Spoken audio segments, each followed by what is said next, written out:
is an island, an hour's boat ride from the mainland, where 1,000 people live. The Rocky Mountain range rising in the middle of the island can be seen from far away. Fresh water flows from the mountain's interior, swelling into a river as it reaches the fields and then flows into the sea at the end of its journey. Dunes tower above the coast. Every morning and late afternoon, a ferry leaves the island for the mainland, carrying people and goods back and forth. The island is rich in flora and fauna. There are goats grazing on the hills, cows in the fields, and ducks on the riverbanks. The island is surrounded by the sea, which is home to many species of animals. The island is home to children and elderly people, as well as middle-aged parents who work either on the island or on the mainland. The island has a supermarket, a petrol station, a school and a doctor, a local history museum, and a community centre, where every Friday evening the Island Council, made up of 11 local representatives, meets. They are the island's leaders. They make their decisions democratically after discussions and votes. Interesting people. Where are they from? Were you born on the island? Definitely not born there. I imagine I will have travelled a bit and then ended up on the island. I travelled there as well, maybe like 5 years ago or something. We got sentenced to 10 years, but then we decided we liked it so much, so we stayed. I was born on the island in the mountains. I don't know the history of it, but I know of lots and lots of family members that have lived on there for years and years and years and years. I don't know how they originally came to the island. I come in and out, live in a big city half the year. I think I'd have moved to the island while travelling as a single person, but met someone and started a family on the island. I was born on the island. My grandparents moved there and my family have been there ever since. Obviously can dip back and forward, but I majority of the time stay there most of the year. I moved there from a big city.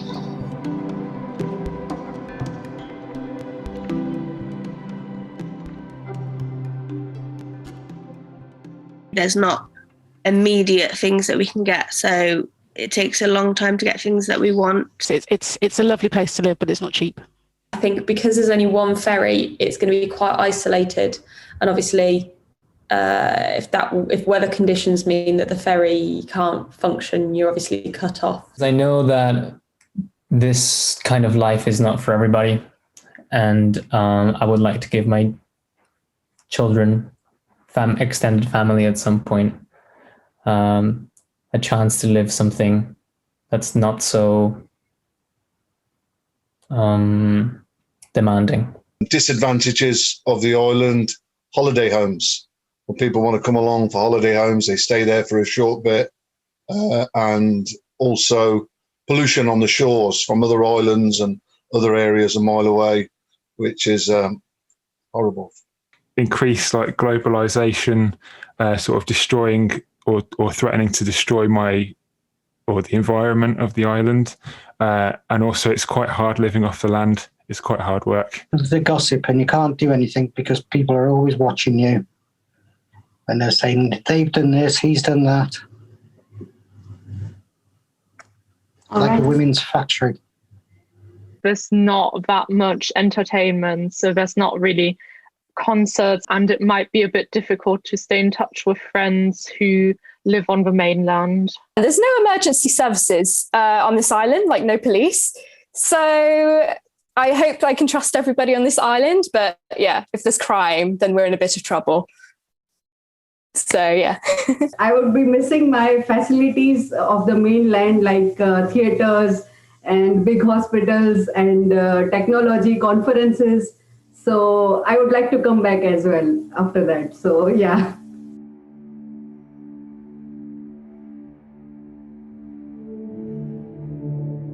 Due to the economic crisis across the continent, the government has decided to reduce cultural funding by half. As a result, the island's summer programmes will have to be cancelled and the local history museum must close.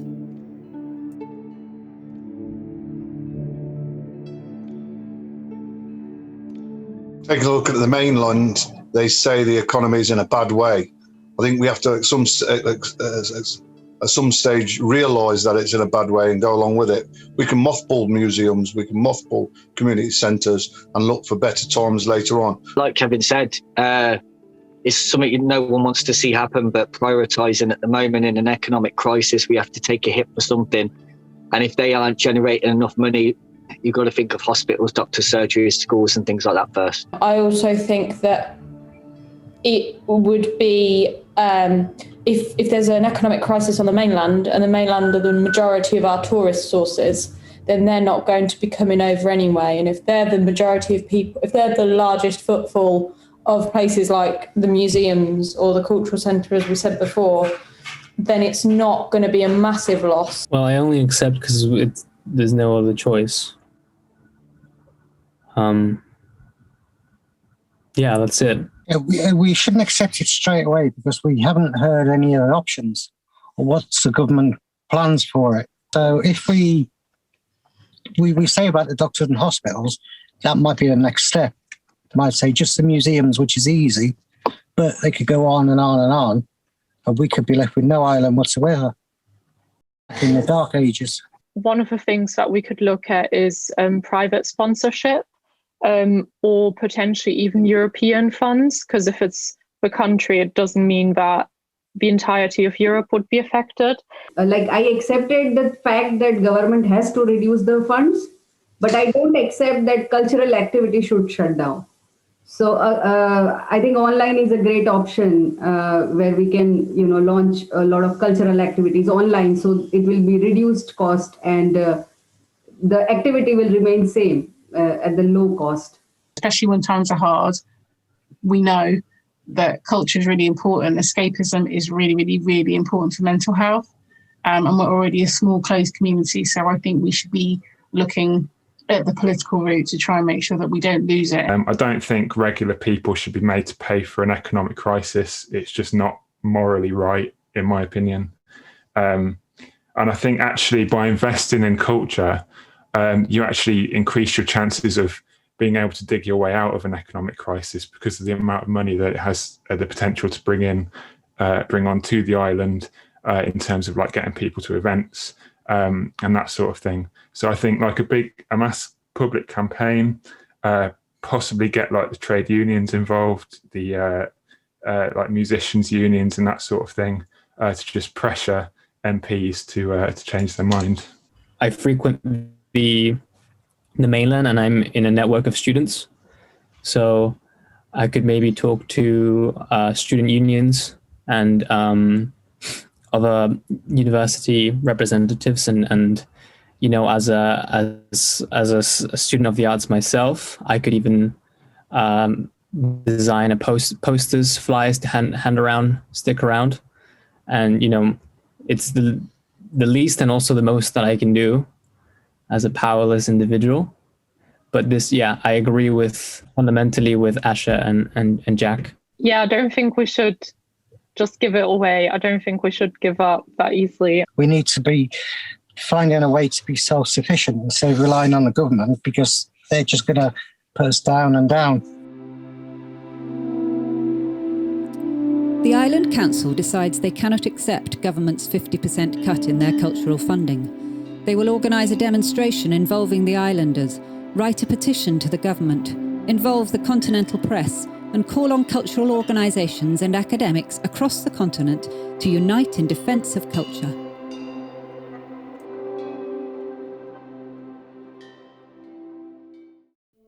A Saudi billionaire arrives on the island. His plan is to create a tourist paradise in a deserted corner. This would mean around 10,000 tourists during the peak summer season. As part of the investment, the island could receive a large subsidy. New roads would be built, electric vehicles would be used exclusively, and an old sailing boat would be refurbished to take guests around the island. I know that it is a lot of tourists that would come to the island at once, but thinking about that, it's only 3 months of the year. It's not the entire year. So we could spend the rest of the year still taking care of our place like we used to up until now. Like Joy said, if it was any longer than 3 to 4 months-ish, I'd probably say no. because I think it could ruin our island and why we moved here in the first place. But you put some rules and regulations in, the billionaire says yes to it. Happy days, we get our money. Yeah, I do agree with what those two are saying, and Ashley, yeah, go along with it. But you do have to have stipulations. For one, we'd need more police officers and fire brigade, etc., like that. Would they be providing their own private security, etc.? There is a large scope for business to develop, as long as the taxes come back to us. I think we're giving away too much of our island. I think, what our history stands for, our schools, our education. The reason families come to the island is because of the curriculum that the schools have got and how well they've taught. I feel that it'll tarnish the island. Not in the short term, we will get revenue from it. But 5-10 years' time, I've seen Ireland suffer with a downturn of tourism, and it becomes seedy and it doesn't become a family island.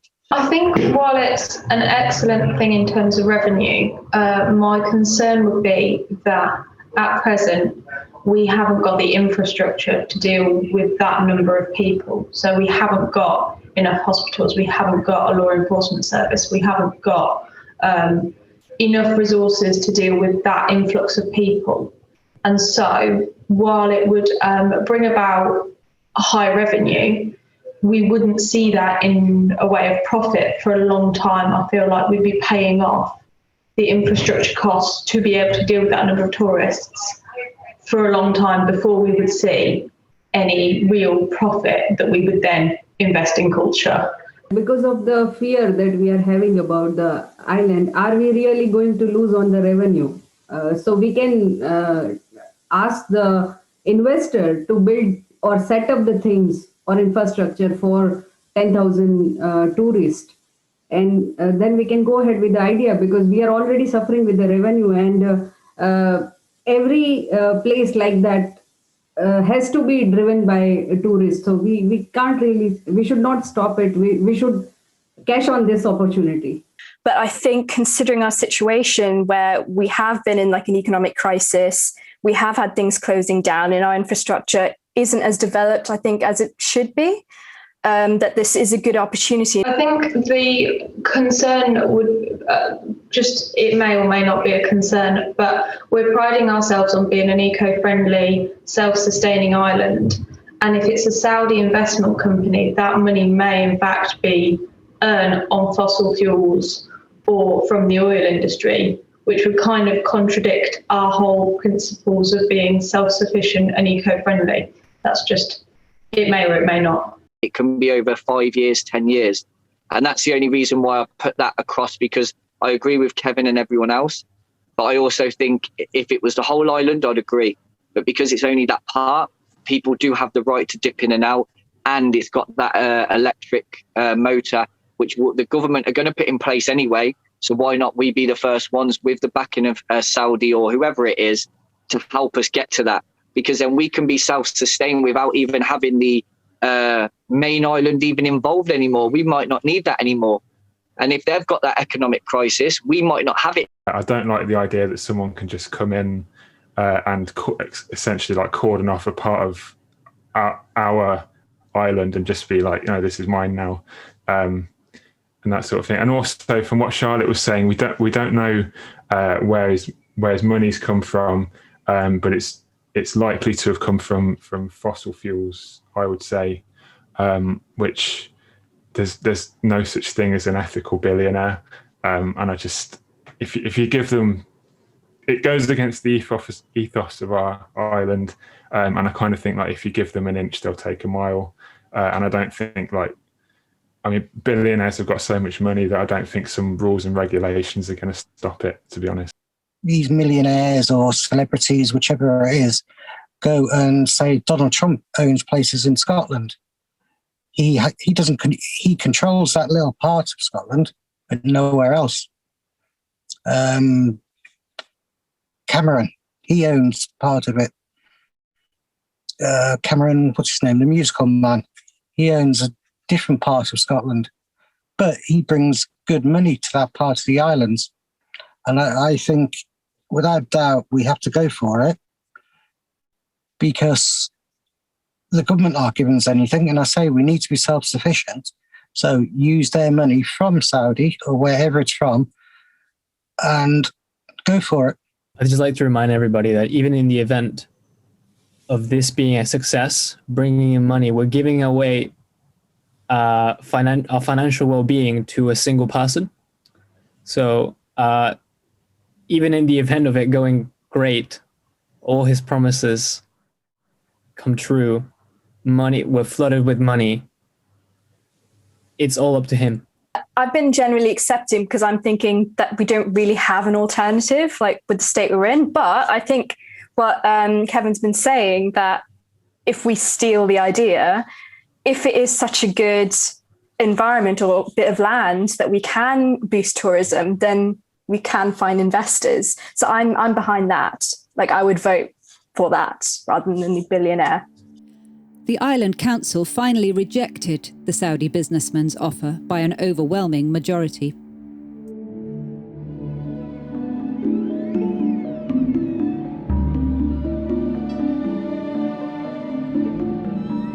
The islanders' campaign against cuts in cultural funding was a huge success, with famous artists offering to perform on the island for free.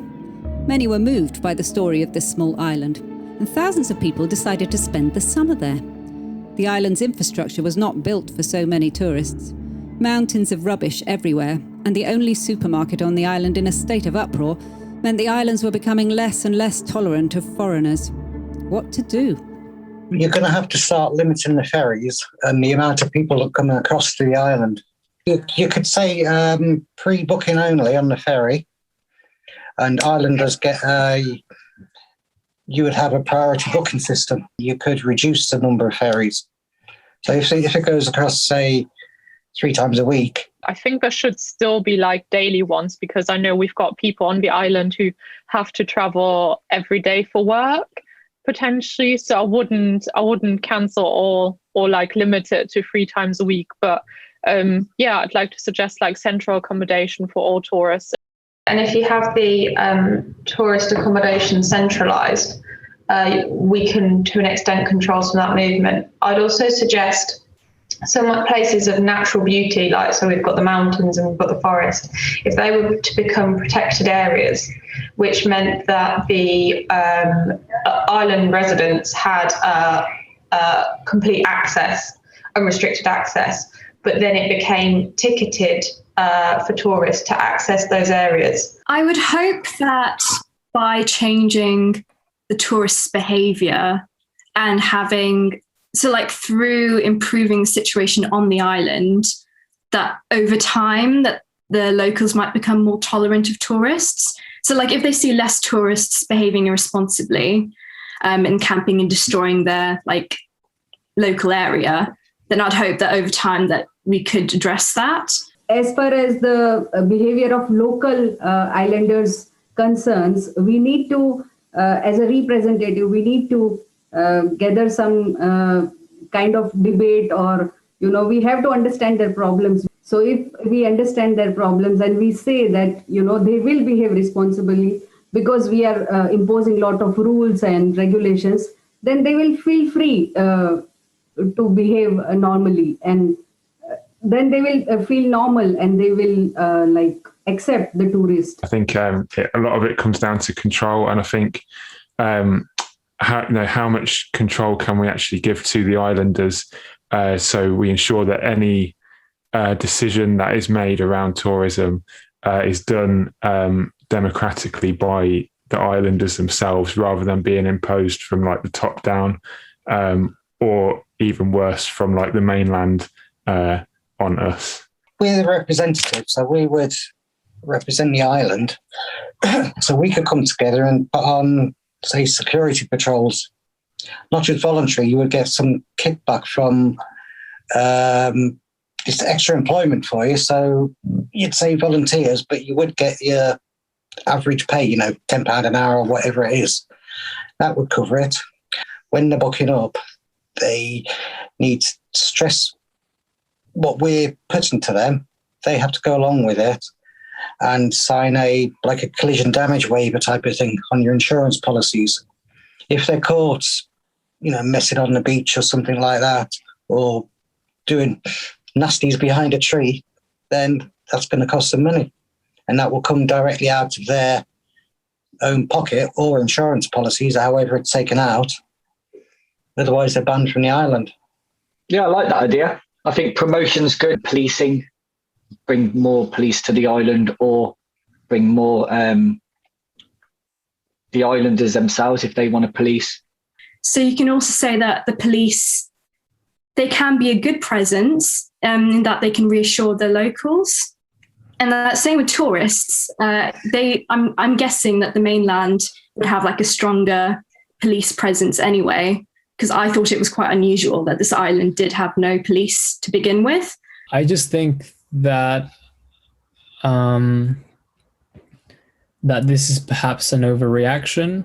I don't really agree with increasing control and policing. I feel like if we're going to make a statement in that direction, it could be more of a PR move, and maybe put up signs that say, I don't know, if you, X acts fined this amount of money, like they do in the train, on the train stations. They go like, don't chew gum and spit it out because you'll get fined £2,000. By having a police force made up of members of the island who know the island well, who share the island's values, I believe that they would be the best people to implement those rules. And also, defecating in a public place is a criminal act. It's criminal damage wherever you are, whether you're on the mainland or somewhere else. So I think it's about getting a message across. It's not about coming down really heavy-handed. It's about having an image of law and order in place, rather than necessarily fining everyone or putting everyone behind bars straight away. It's more of a visible presence, I think. I'm just afraid of sort of people getting into positions of power, even if they're islanders themselves. If people sort of end up in positions of power in the police and they're unaccountable to anyone, then that can potentially go really, really wrong. So the role of that enforcement is to educate people. It is to speak to people. It is to converse, and it is to engage with a community. And so the role of that law enforcement force, whatever that may be, a police or a community or volunteer network, would be to act as a liaison in the first instance between the islanders and the tourists. You can look at age restrictions. You can look at the type of events and the cultural setting that you give these people. To discourage the people that don't respect our island, and encourage the people that want to come there for what we see are the right values. The island's representatives finally decided not to create a police force on the island, but created a well-planned PR campaign to impress the islanders and the tourists. The islanders will need to be convinced of the revenue generated by tourism, and the tourists by the island's accepted behaviour and the expected fines.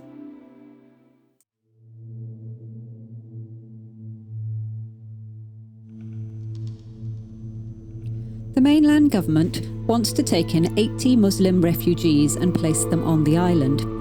They would be placed in a less populated area of the island, where they would be welcomed with wooden houses, which would be made by local carpenters. In return for receiving the refugees, the continent would supply the island with teachers, as well as a Muslim doctor who could attend to both the islanders and the refugees. Can you accept it? If we can't even get the tourism right, having refugees that really aren't going to accommodate or help us, we get a few little bits and bobs that's not really going to help us a great deal at this moment in time. Not to say in the future it won't, but unless you break down what they're actually capable of doing, we have to be a bit harsher who we let in first and get ourselves checked before if we were all good, then happy days. I assume they fled from somewhere, potentially a war, potentially like a crisis in their own country. And I think our island is welcoming enough to take them in. And I really think it's part of our responsibility to support them. Yeah, in part, I agree with Ashley, because we do have to find out what they can give to us. We just need more information to find out what they can do for us. They may well want to, work on our farms or anything like that. We just don't know. So more information. If they don't have anything that can benefit the island, it's something we can teach them and educate them. But we also seem to be benefiting from, in terms of the education and medical support as well. And yeah, who knows how long they might even want to stay for. I'm sure they had, fruitful lives, families, memories back in Syria. So I'm not really focused on the long term. They're refugees. They could be tradespeople. They might be doctors, physicists. Yeah, I'm glad that most of the island, or certainly the representatives, seem to be focused on supporting people who are in need. I think if we were attacked, I'd like to think that any country would open their arms up to our 1,000 residents.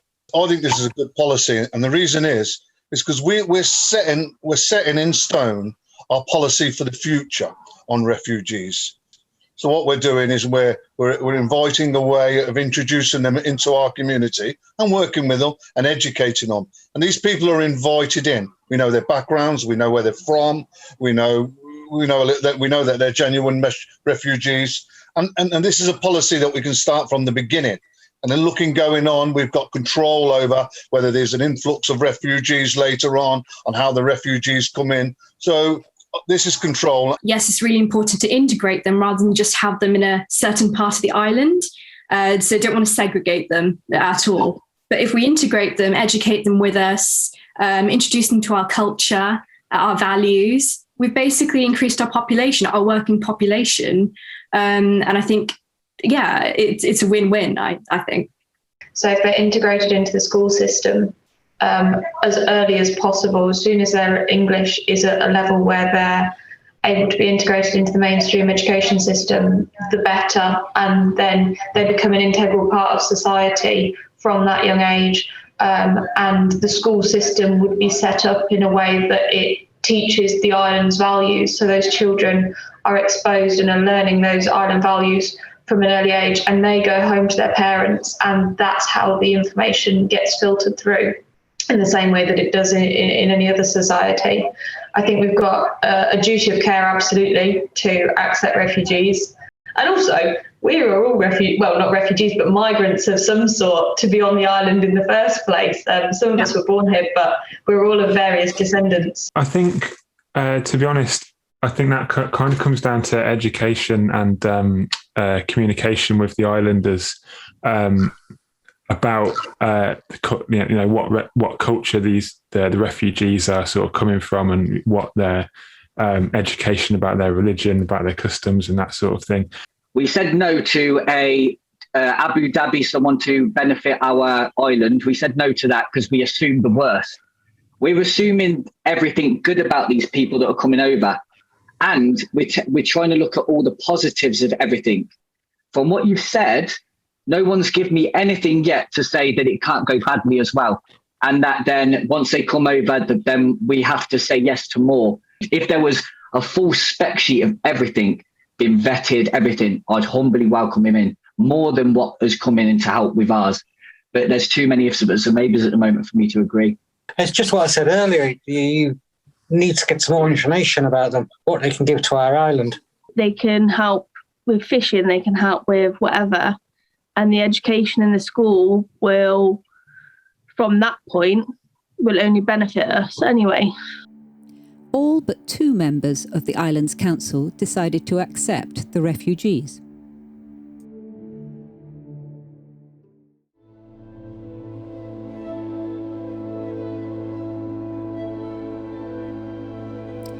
The welcoming of the refugees has become a success story, and the island is once again a positive symbol in the continental press.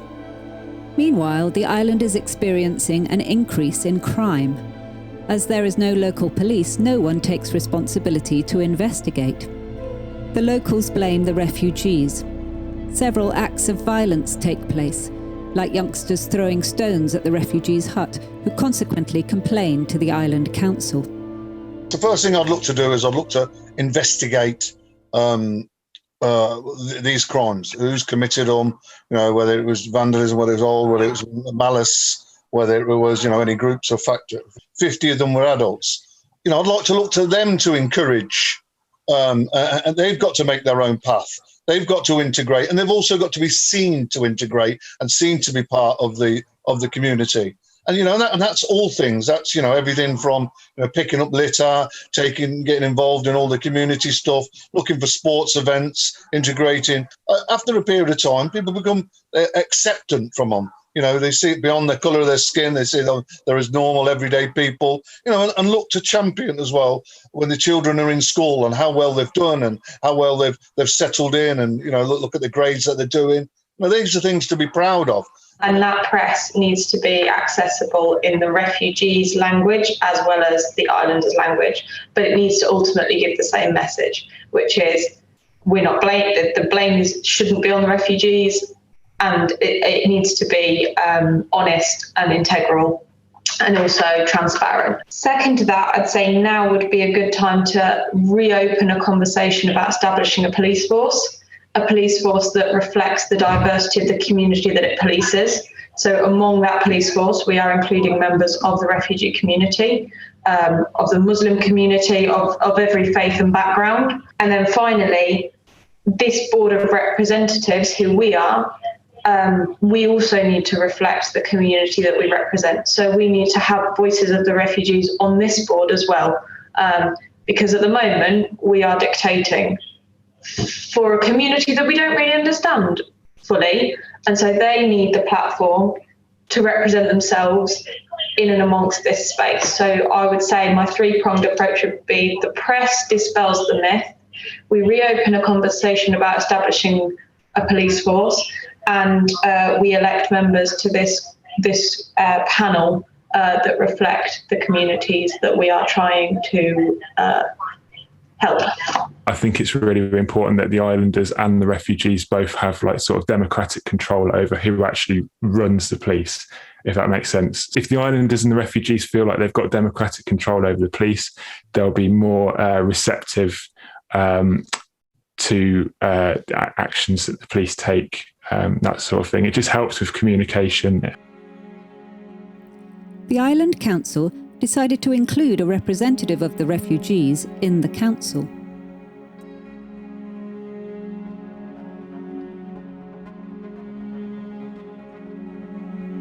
The majority of islanders have confidence in the council because it has led the local community through so much hardship.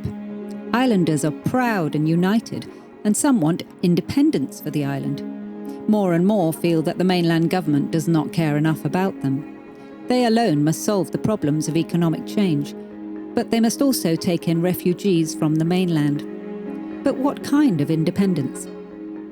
Having more fiscal autonomy would be useful for the island, because I think our economy seems to be quite different than that of the mainland, more reliant on, say, agriculture and tourism. I think the mainland would be better off involved with our currency and our banking system, which we've relied on for so long.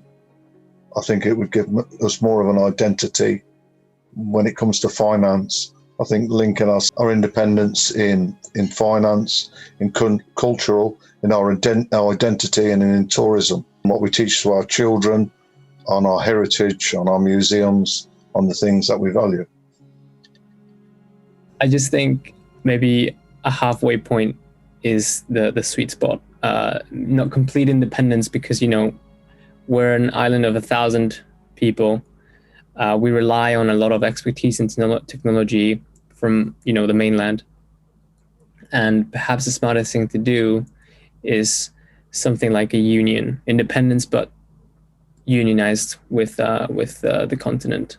I don't like the idea that the government from the mainland can just cut budgets for our island. They don't know what the experience is like of living here. But at the same time, we have a lot of people. I'm assuming that it's quite a split, for and against independence, in terms of the people that live here.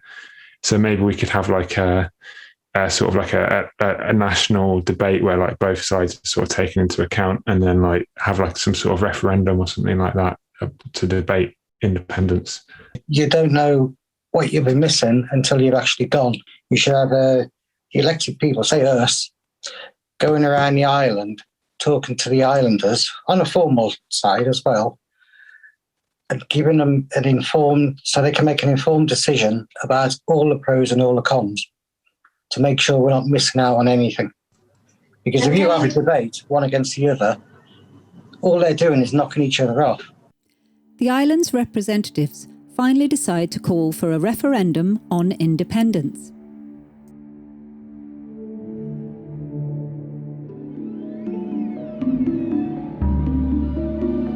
A group of islanders is proposing to the council to buy a nearby sparsely populated island, which has a special climate that allows year-round farming and a rich wildlife. The new island could provide both a breadbasket and a source of income, which could be developed into a tourist paradise. The locals who have approached the council are asking for a representative to lead the expedition. Who should it be? I'd like to nominate Jack, please, because I think he's very ethical. I think he would, and I think that's important, not just to protect the island, but also to protect this new island. I was also going to propose Jack, actually, because he's like an original islander. And I think he'd know what it feels like if someone else comes to the island and tries to live there. I think we do need to send somebody that's very diplomatic, obviously. And I think Ashley is quite open to listening to other people. He also, halfway through deciding, he if he hears better offers or it sounds a bit better, he will change his own opinion and go along with those other people instead. So I think he would be the ideal person. And he's reasonably young. Yeah, Charlotte, she took the objective side and came up with her own ideas, her own personal experiences, and from a family point of view, she's looking at what's good for the island in the future. I will vote for Joy because I think her communication skills will make us win the game, and her positivity will definitely charm the another islanders. So yeah. I'd like to propose Shika because I think she's a good communicator, and also like all of her arguments are like well reasoned, and I think that that stands you in good stead to be a good debater and negotiator and that sort of thing. So yeah. Opposite to what Graham thinks, I think some people don't take a younger generation serious, and I think having Kevin there with a nicer balance and an understanding, I think that would pay dividend when speaking to maybe like if it was a tribe or whatever, it was like they would respect an elder or a nice balance in between. I would also nominate Kevin because I think he has this passion for the island and like the integrity of the island as well in terms of its environment and culture. And I think that's something that the other islanders from the other island would resonate with. I don't want anyone to go. I think it's a bad idea. I think we should leave them alone. They've lived isolated the whole time. They shouldn't be. They shouldn't be. There's no reason to do it. There's no good reason to do it other than exploiting them. So I think we should just leave them alone. You just got me thinking about potentially bringing viruses to them that they're not, haven't built up immunity to. It's just like it's dangerous. I didn't realise that like not going was an option. So. I would like to go there, but I'd say leave them totally alone because once they've found out and people have been there and looked how fantastic a place it is, somebody's going to exploit them. Just like they tried to for us on our island, somebody will do it. Yeah, I wanted to agree with Graham. Literally, I think as soon as one person, it doesn't really matter who it is, steps on the island's going to be forever changed. And it's us who are making that choice for them rather than letting them make the choice for themselves.